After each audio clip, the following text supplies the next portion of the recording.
salli wa sallim wa barik alaihi wa ala alihi.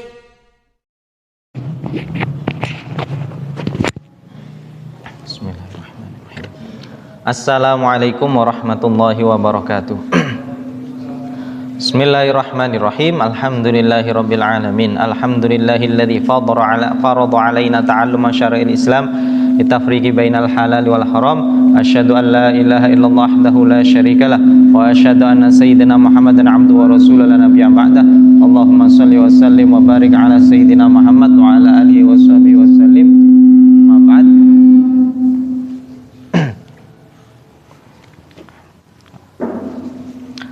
Alhamdulillahirabbil alamin.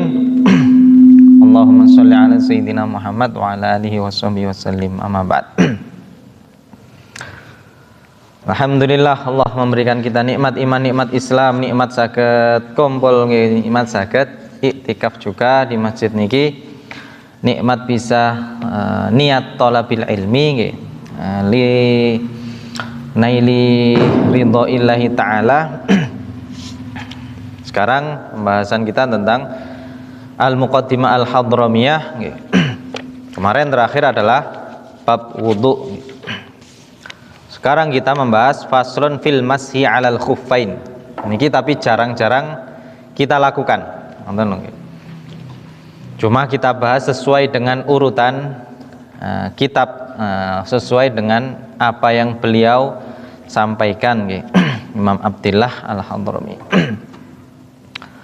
Syihabuddin Imam Ahmad bin Muhammad Imam Abdillah bin Abdirrahman Al-Hadrami. Ini tentang mengusap alal khuffain. Sudah kita ketahui bersama rukun wudu niku yang terakhir adalah membasuh kedua kaki. Niku pada dasarnya adalah asli.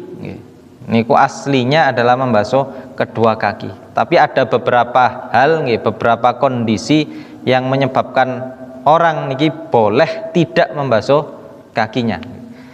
Niki dalam hal ketika dia memakai yang namanya al-khuf. Khuf kalau kita bahasakan kaos kaki, tapi kaos kakinya bukan kaos kaki yang biasa kita pakai. Kaos kaki yang kita pakai niki kaos kaki dari kain, apalagi kainnya niki melar, dari karet kadang-kadang juga, sehingga ketika terkena air niki pasti air bisa sampai ke kaki kita. Tapi yang dimaksud khuf niki adalah kaos kaki yang tembus ataupun tidak tembus air. Kaos kaki yang kalau zaman dahulu kaos kaki dari kulit. Zaman sekarang mungkin ada Oscar, kaleb. Seandainya ada orang memakai kaos kaki dari bahan semacam itu, niku masuk kategori khuf. Cuma karena di Indonesia jarang-jarang orang punya khuf. Kalau jenengan matos teng internet ada jenengan nanti seandainya searching KHUFF biasanya ngoten tulisannya khuf. Niku akan ketemu kaos kaki tapi berupa kulit. Zaman dahulu jenengan pernah lihat film nopo zaman dahulu kolosal kadang-kadang memakai koyok sepatu tapi bukan sepatu hanya seperti sepatu, bawahnya niki juga dari kulit, kemudian diikat dengan tali. Tali ini mulai ngandap sampai dhuwur, diikat semacam niku.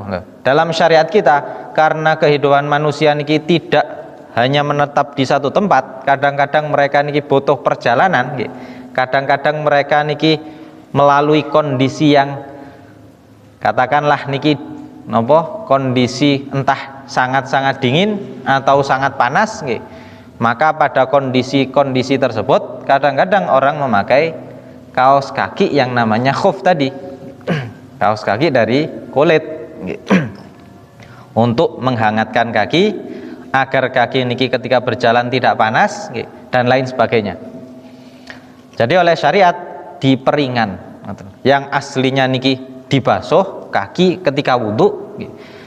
Tapi ketika ada orang niki memakai khuf, maka boleh baginya ketika wudhu dia niki mengusap, hanya mengusap khufnya saja, hanya mengusap ketika bagian basuh kaki.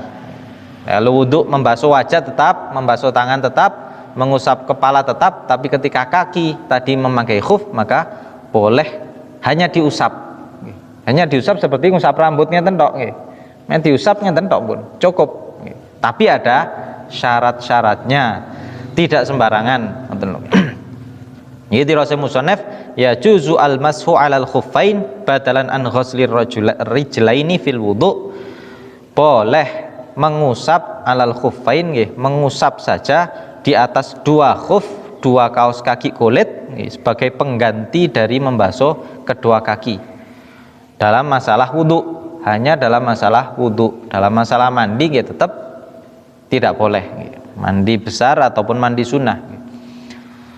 Wa syartu jawazil masih ayal bisahu ba'da taharatin kamilah.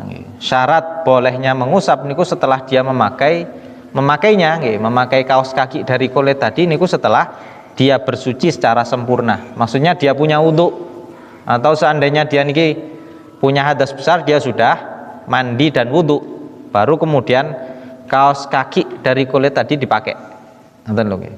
Baru niki boleh memakai mashu alal khuffain. Niku yang pertama. Kemudian yang kedua, wa an yakuna tahiran qawiyan yumkinu tatabul masyi alaihi lil musafir fil hajah satiran li mahallil ghusli la minal a'la. Yang kedua, khufnya tadi, kaos kaki kulit tadi niku harus suci, maksudnya dari bahan yang suci. Tidak boleh dari kulit babi, misal nggih. Tidak boleh dari kulit bangkai yang belum disamak nggih. Tidak boleh dari kulit anjing, katakanlah nggih, semacam niku. Tapi harus dari bahan yang suci. Kulit kambing ataupun meskipun kulit buaya semisal, tapi sudah disamak nggih, sudah diproses melalui proses samak sehingga tidak mungkin menjadi bau nggih. Maka boleh ketika dibentuk menjadi khuf nggih, boleh dipakai sebagai syarat niki. Niku harus dari bahan yang suci. Atau kalep kan dari bahan yang suci, dari kain. Kemudian yumkinu tatabul masyi alaihi. Mungkin khuf tadi niki kuat untuk digunakan berjalan kaki. Melalui pasir nggih kuat, mboten jebol. Bawahnya tidak jebol nggih. Seandainya melalui napa? Untuk perjalanan nggih, berkilo-kilometer semisal nggih, untuk hajat dia berjalan kaki, niki kuat dipakai berjalan kaki. Niku syarat syarat kaos kaki tadi nggih. Kaos kaki yang boleh kita usap. Kemudian yang ketiga adalah satiron li mahallil ghusli la minal a'la. Khuf tadi harus menutupi tempat yang wajib, menutupi kaki yang wajib dibasuh ketika wudu. Berarti harus menutupi mata kaki. Ngoten lho nggih. Khuf tadi secara sempurna. Meskipun tidak dari atas. Kemudian yang ketiga, mani'an linufudh keempat nggih, mani'an linufudhil ma' min ghairil kharzi wasyak wa yanzi'uhu. Kemudian khuf tadi harus mampu untuk mencegah tembusnya air. Bukan dari jahitannya. Karena kalau kulit kan pasti butuh dijahit nggih. Yes, bayangaken mawon nggih dari kulit nggih, atau lain jenengan napa lek kula beto HP nggih tapi cilik kan gambare ngoten lho nggih. Pokok kaos kaki dari kulit nggih, dari kulit nggih, asli dari kulit sehingga ketika disiram tidak mungkin tembus air ke dalam nggih, kecuali dari jahitannya ngoten lho, kecuali dari jahitannya. Kemudian harus menutup seluruh tempat yang wajib ditutup. Jadi seandainya koyok sepatu ngoten nggih, wonten lidahe nonton ada nggih mboten cukup karena masih ada lubang-lubangnya terbuka dari atas ya, tidak tertutup dengan rapat nggih. Niku semisal nggih. Tadi tapi wow nggih, khuf tadi tidak harus dari kulit. Bahkan seandainya koyok Cinderella ngoten nggih, khufe dari kaca. Tapi kacanya kuat dipakai untuk berjalan. Wonten tukang las nggih, damel sandal, damel kaos kaki tapi teko wesi semisal ya. Semisal niki dipakai nggih. Tapi bisa dipakai untuk perjalanan jauh, mboten rusak, mboten jebol. nggih boleh diusap ngoten. Apalagi di musim tiang sakit koyo wingi semisal nggih. Tidak semua orang sakit niki bisa terkena air kakinya nggih. Umumnya lek tiang panas nggih, kena tangan niki kena air mboten masalah nggih. Wajah kena air nggih tambah seger nggih. Tapi ketika kaki niki disiram kali banyu, kadang-kadang langsung munggah mendur, kroso nggih. Kroso nemen nggih. Kali syariat pun dimudahkan ini. Boleh dia niki memakai kaos kaki dari kulit tadi asal menutup seluruh bagian kaki yang wajib dibasuh nggih. Kemudian dia memakainya dalam kondisi sudah punya wudhu nggih, baru dipakai kedua-duanya nggih, maka boleh kaki tadi tidak dibasuh. Ngoten lho nggih. Tapi ada syaratnya nggih. Niki pada dasarnya untuk musafir, tapi boleh juga dipakai untuk orang yang mukim. Orang mukim nggih seperti kita-kita yang tidak perjalanan keluar. Kalau untuk musafir niku syaratnya pun juga harus musafir yang musafir yang jarak jauh, yang boleh dia niki mengqosor ataupun menjamak sholat, harus jarak jauh. Baru kalau musafir semacam niku boleh dia 3 hari memakai kaos kaki kulit tadi tanpa dilepas. Ketika batal cukup kakinya tadi diusap. Tapi kalau mukim seperti kita, semisal niku waktunya hanya 1 hari. Jadi katakanlah niki khusus tapi nggih. Niki tidak harus orang sakit, tapi meskipun kita yang sehat seandainya memakai kaos kaki dari kulit nggih, tapi tanpa dilepas lho nggih. Sehari nggih. Niku boleh kita usap ketika waktunya membasuh kaki. Dengan syarat tadi loh, tapi harus memakai, ketika akan memakai niku harus sudah punya wudhu terlebih dahulu, baru dia memakai kaos kaki dari kulit. Ketika batal, ngoten lho nggih. Ketika dia niki batal, kentut dan lain sebagainya nggih, maka wudhu dengan biasa ketika membasuh kaki diganti dengan mengusap khufnya saja, mengusap kaos kaki dari kulit tadi. Jadi seperti orang sakit semisal nggih, kuatir kakinya terkena air niki tambah dingin semisal nggih, mboten gak ada banyu anget nggih. Ate nganu nggih eman kompore, mending gawe tuku beras ae timbang ngurupno kompor nggih, semisal nggih. Kalau dia punya kaos kaki dari kulit, boleh praktek semacam ini, mboten dilarang. Niki ada hadis dari Rasulullah nggih, asli ngoten lho nggih. Hadisnya hampir tidak bisa diingkari, ngoten lho nggih. Karena ada beberapa kelompok niki mengingkari, gak percaya, gak oleh ngusap alal khuffain. Ngoten lho. Tapi kalau kita Ahlussunnah mengusap alal khuffain niku ada dasarnya. Dasarnya dari Rasulullah, mboten ngawur juga. Nabi pernah ketika ada sahabat sahabat sinten lho nggih. Sahabat Al-Mughirah bin Syu'bah nggih. Beliau menyiapkan air untuk wuduknya Rasulullah nggih. Tapi Rasulullah pada saat itu beliau melihat nggih, oleh Mughirah niku dilihat Rasulullah memakai kaos kaki dari kulit tadi nggih. Nggih, namine Rasulullah, namine sahabat nggih. Sahabat niki sangat menghormati Rasul nggih. Ketika sampai giliran membasuh kaki nggih, kali sahabat Mughirah akan dilepas kaos kaki Nabi. Dawuh Nabi, "Da'huma fa inni adkhaltuhuma tahirataini." Ojo dicoplok nggih, tinggalkanlah 2 kaos kakiku tadi nggih yang dari kulit nggih. Karena aku memakainya dalam kondisi sudah suci. Maksudnya sudah punya wudhu 2 kakiku tadi. Jadi dasarnya ya wonten. Hadis lain nggih, lil musafir salah satu ayyam bilayalihinna walil mukim yauman wa lailatan idza tatahhara fala bisa khufaihi ayyam saha alaihima. Boleh bagi musafir selama 3 hari 3 malam nggih, ataupun orang mukim yauman wa lailatan 24 jam. Boleh ketika dia niki bersuci kemudian dia sudah wudhu kemudian memakai kaos kaki dari kulit, boleh yamsah alaihima, boleh mengusap di atas keduanya. Hadisnya Nabi nggih. Jadi tidak bisa diingkari. Dalam Al-Quran memang napa warijlaini nggih, kita diharuskan untuk membasuh dua kaki. Tapi ada pengecualian ngoten lho. Khusus bagi mereka-mereka yang memakai kaos kaki dari kulit. Kemudian dihitung sehari tadi, misal kita sakit kemudian memakai khuf, seharinya niku dihitung wabtidaul mudda fihima minal hadas ba'dal lubsi. Dihitung ketika kita hadas setelah memakai. Katakanlah seandainya kita niki memakainya nggih, setelah wudhu sempurna kita basuh kaki kita, kemudian kita keringkan semisal, kemudian kita memakai khuf tadi nggih. Niki mboten batal sampai zuhur atau jam 10 pagi baru batal. Kita memakainya subuh, jam 10 pagi baru batal, maka 24 jam niku terhitung ketika kita batal. Berarti mulai jam 10. Jam 10 pagi ini sampai jam 10 pagi besok niku seandainya kita batal, boleh kita mengusap alal khuffain tanpa dilepas nggih.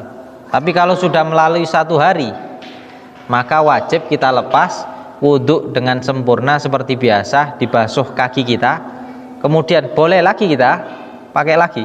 Ngoten lho nggih. Waktunya nggih sehari lagi. Nah. Jadi nggih napa ringan ngoten lho nggih. Terutama melalui kondisi cuaca yang kurang mengenakkan bagi tubuh kita nggih pada saat kondisi sakit nggih, atau pada saat cuaca niki sedang sangat terik, sangat panas ataupun sangat dingin nggih.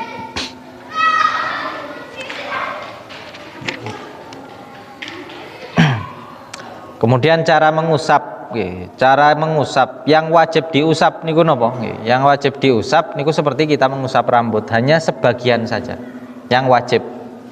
Niki seandainya lho nggih. Jadi yang wajib diusap nggih hanya bagian atas dari kaki kita nggih. Niki kaki ngeten kan nggih, ngapunten. Niki yang dibasuh sedikit saja. Kalau sunnahnya ya kita ratakan nggih, tangan kaki napa? Kaki kiri tangan kiri niki di bawah telapak kaki diratakan sampai ujung jari nggih. Ujung jari kaki. Tangan kiri kita letakkan, kita basahi dengan air, kemudian diusap ngeten. Tangan kanan di atas, kaki kita diusapkan sampai bagian khuf yang paling atas. Niku sunnahnya. Kewajibannya nggih hanya mengusap sebagian saja. Karena niki hal yang jarang kita praktekkan nggih dan jarang kita lakukan nggih. Cukup samonten ngoten lho nggih. Saat ini kita beranjak tentang faslun fi nawaqitil wudu, tentang hal-hal yang membatalkan wudu. Kita tahu wudu pasti terjadi, tapi ada beberapa hal yang membatalkannya, membuat wudu kita niki batal. Wudu batal niku tirose musannaf nawaqitul wudu arba'ah.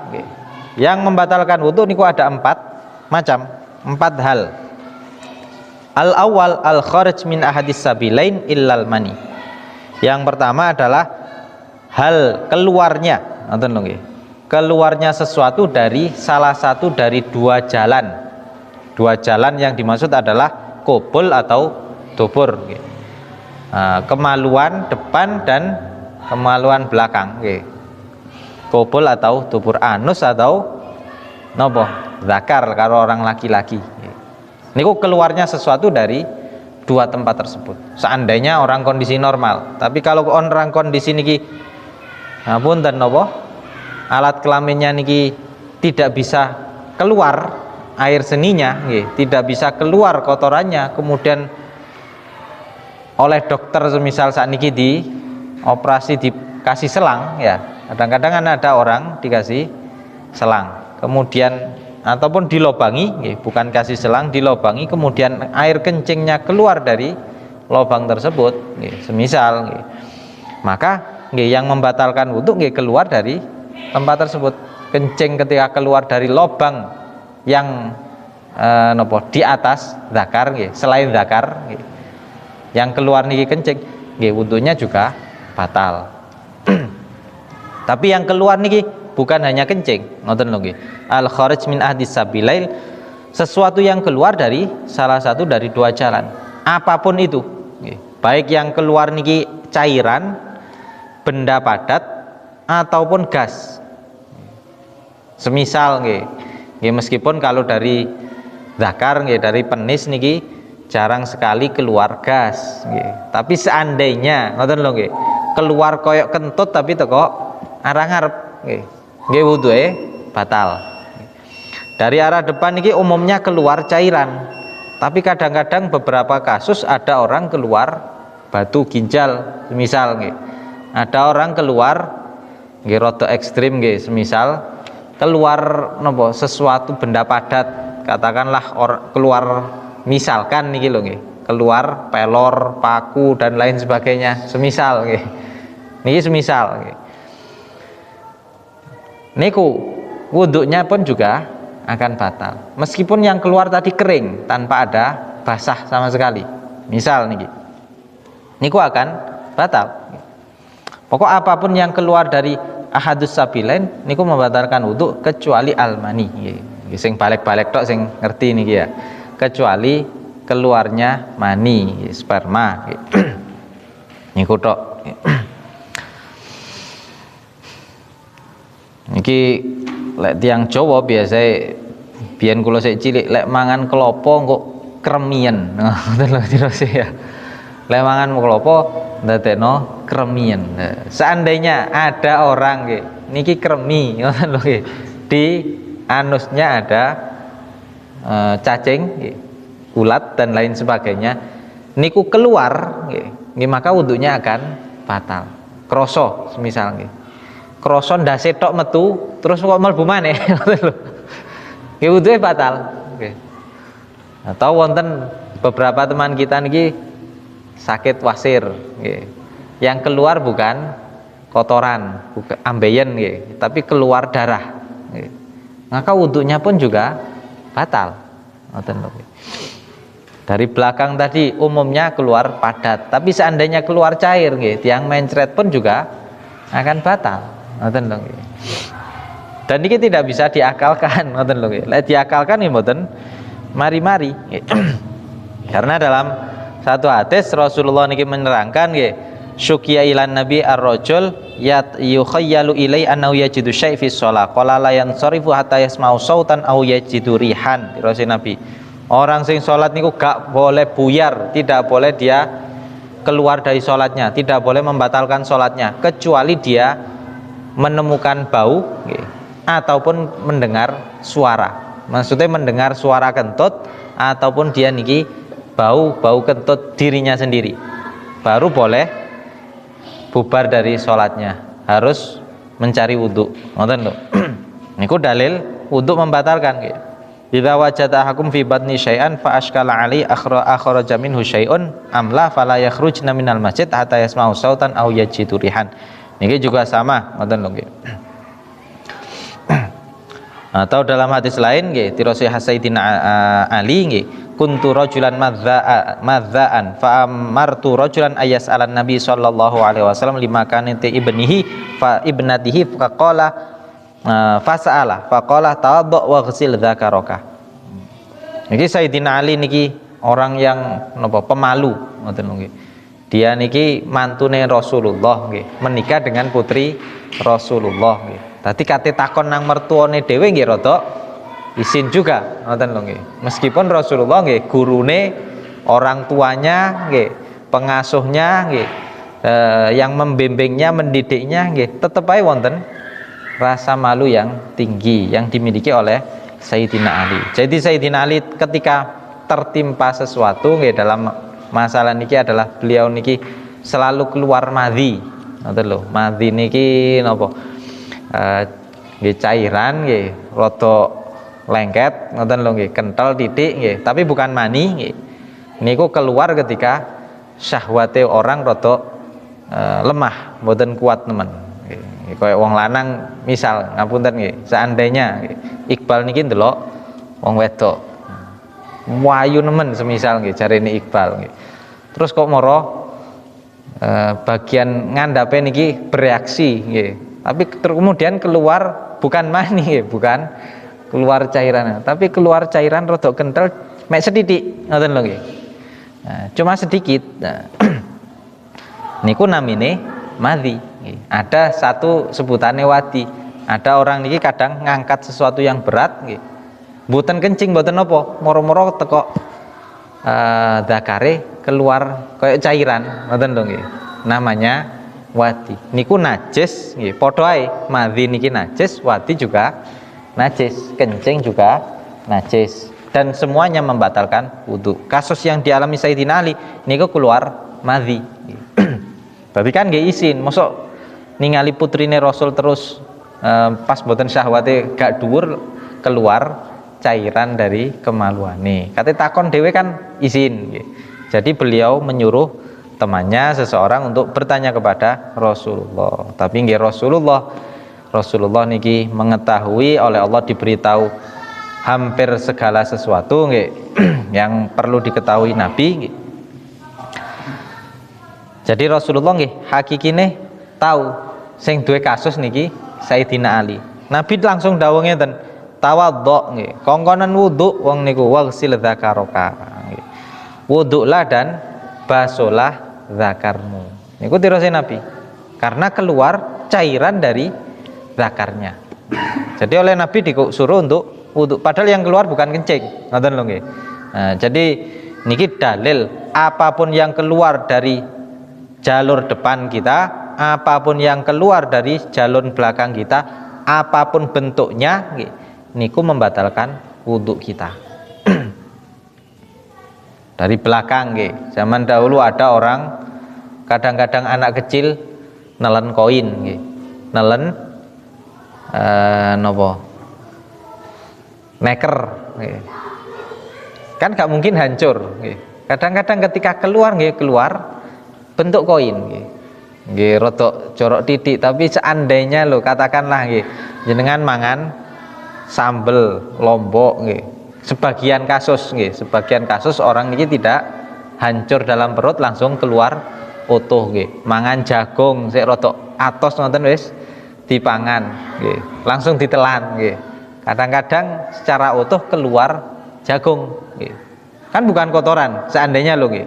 Yang keluar kayak ngoten nggih. Niku pun akan membatalkan wudu. Apapun yang keluar pokoknya nggih. Keluar dengan cara apapun, apalagi kentut nggih. Kentut niki membatalkan wudu. Dan kembali lagi nggih, dalam agama tidak bisa diakalkan, ngoten lho nggih.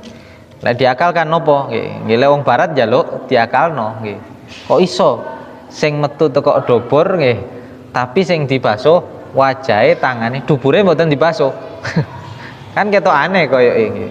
Ya jawaban ae, kon lek lara lak disontek bokonge kudu motomu nggih. Loro motoe, loro untuhe, sing disontek nggih bukan giginya kadang-kadang nggih. Sing disontek nggih bokonge, lek mboten bokonge tangane. Kan nggih mboten masuk, ngoten lho nggih.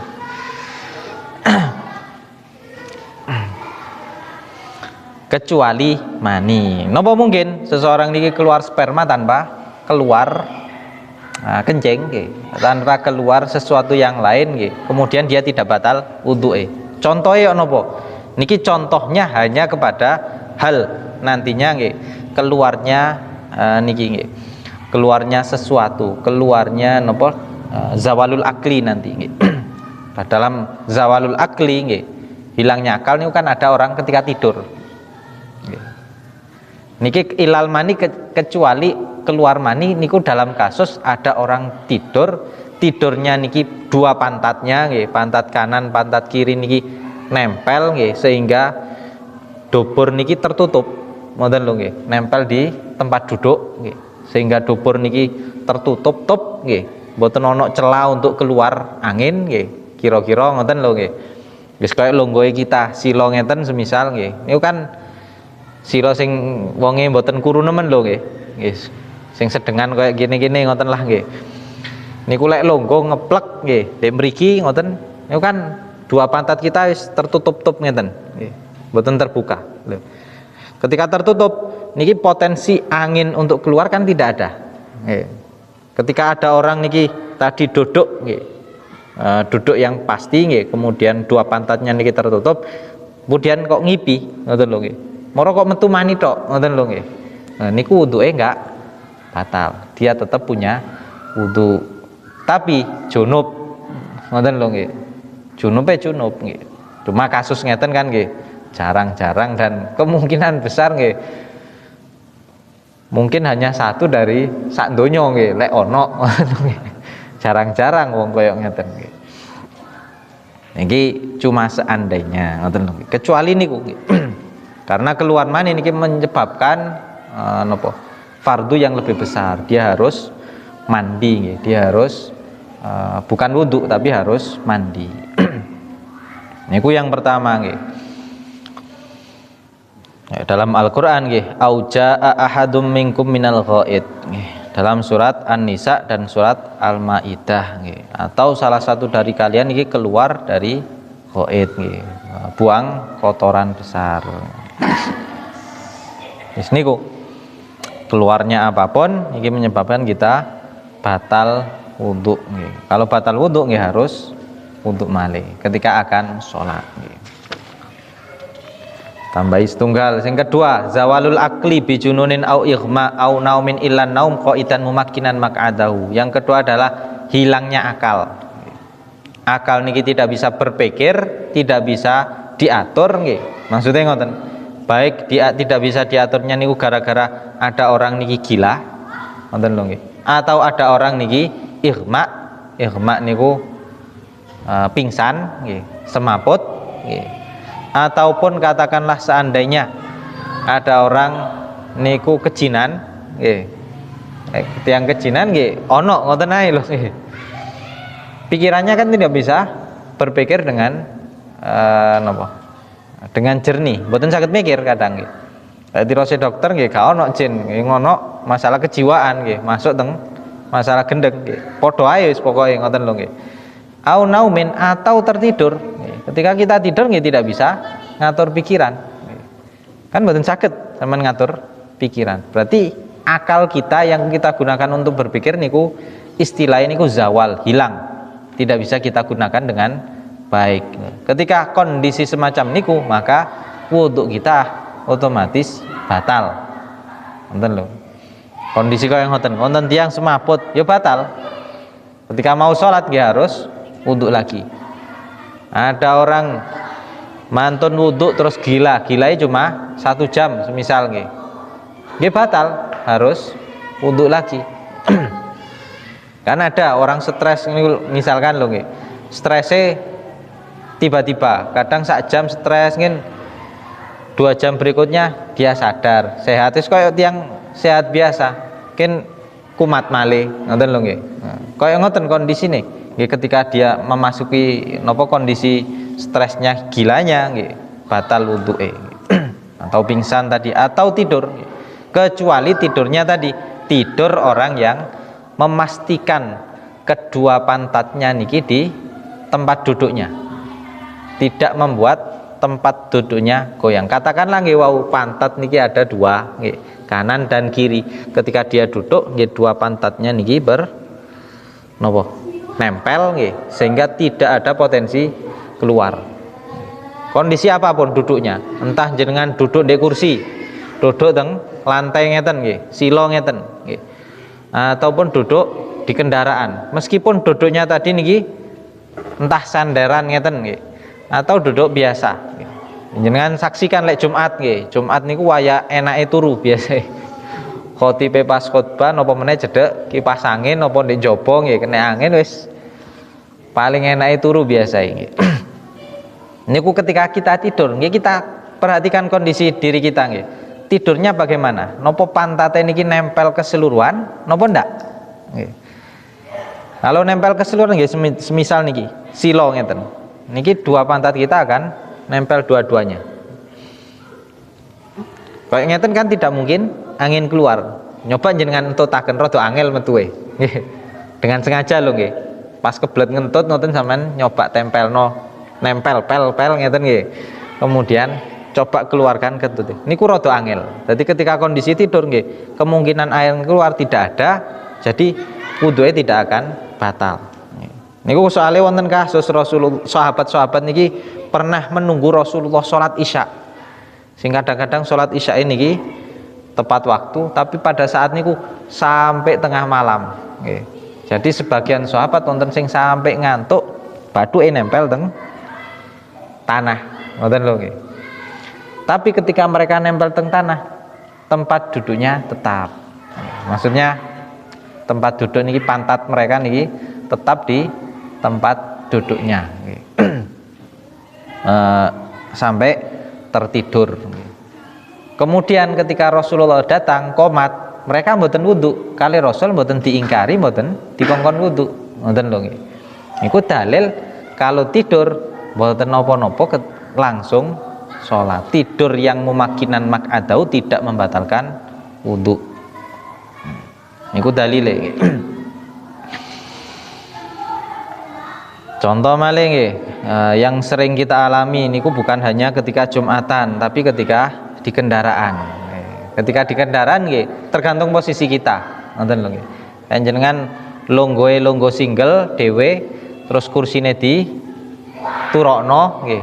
Miring ngeten nggih. Otomatis kan ketika miring cara ngentut sik saged metu nggih. Napa bagian pantat yang paling ngarep niku rada buka didi ngeten. Ketika miring nemen lho nggih.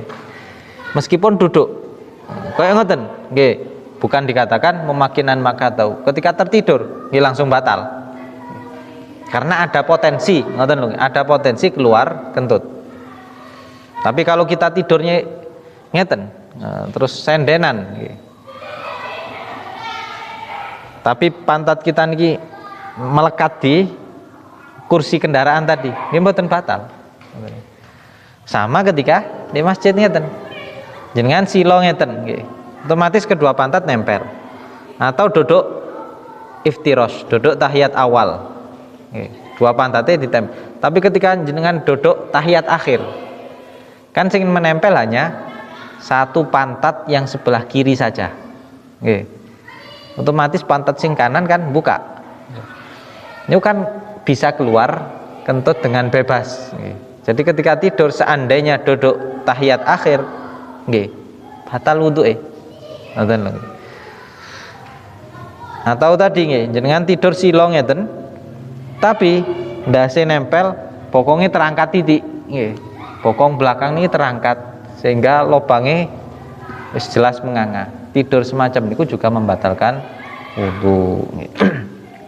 Jadi tidak semua duduk tidur kita dalam kondisi duduk niki wudu mboten batal. Beberapa kondisi wudunya bisa batal. Tergantung kondisi kita melihat posisi duduk kita.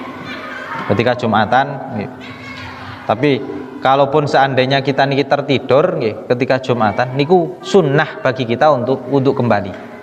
Meskipun bokong kita, pantat kita niki nempel-pel ngeten nggih. Tidak ada potensi kentut. Niku sunnah untuk wudu kembali.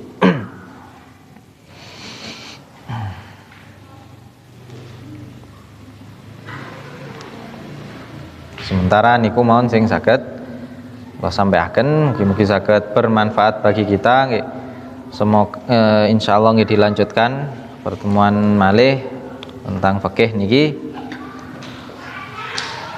Ya, mugi-mugi manfaat barokah untuk kita semuanya. Bijahi Nabi Muhammad sallallahu alaihi wasallam. Nggih, monggo. Kalau misalkan setelah wudu langsung pakai kaos kaki, nah kondisi kaos kaki tadi itu sudah dipakai berhari-hari. Dalam arti kata ya tiap hari pakai kaos kaki itu, dan main juga pakai kaos kaki itu. Nggih. Setelah itu dipakai lagi kaos kaki itu. Setelah itu kaos kakinya disapi lagi itu pas sudah termasuk mensucikan apa? Kaos kaki nopo? Pandek biasa ya. Oh, kaos kaki biasa, bukan untuk mashu alal khufain. Kalau tadi kan syaratnya mashu alal khufain niku harus sesuatu yang tidak tembus air. Nggih. Lek kaos kaki biasa nggih tidak mencukupi. Lek batal nggih kudu dicoplok disiram sikile. Ngoten lho. Kalau kaos kaki biasa, tadi kan syaratnya harus tidak tembus air. Air tidak boleh masuk ke kulit ketika disiram. Ngoten lho nggih. Jadi nggih kaos kaki kulit atau dugi kalep. Atau kok kain, semisal kain parasut nggih, parasit nggih, yang tidak tembus air, lek disiram mboten tembus air. Masalah suci mboten nggih, lek kaos kaki nggih mboten saged kudu disiram kan ngono. Kaos kaki biasa semisal kita pakai untuk nginjak napa kencing nggih, semisal terus didamel malih mek diusap tok nggih mboten bisa suci. Harus disiram nggih. Kalau kaos kaki kulit najis pun juga harus disiram. Wonten lho nggih. Ampun paham?